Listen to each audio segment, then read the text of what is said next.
This weekend was the 9th annual World Maker Faire held at the New York Hall of Science. Showcasing more than 600 projects, it is the, quote, largest celebration of invention, creativity, and curiosity on the East Coast. Of the many projects on display was a new creation that brought together two personal favorites, SkeeBall and bowling.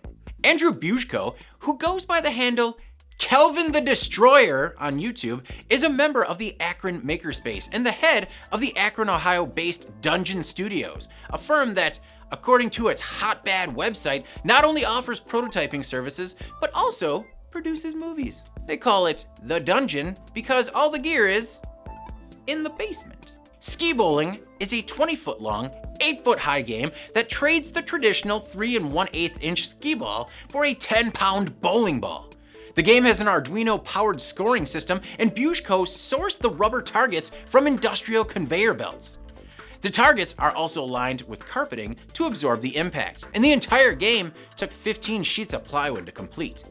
The first prototype was built out of cardboard, and a team of 10 makers came together to make the concept a reality in just 2 weeks. Bushko volunteers at the Makerspace as the facilities manager. He also maintains the electronics lab and helps teach classes. Some of his other interesting projects include Dance Dance Revolution pads made out of wood and clocks made out of Legos. Not sure about that Dance Dance Revolution, but I'm gonna burn my bag set and create this thing for my next barbecue. We're gonna lose a lot of windows. Thanks to Caleb Kraft for the find, and make sure to check out Kelvin the Destroyer's projects on YouTube.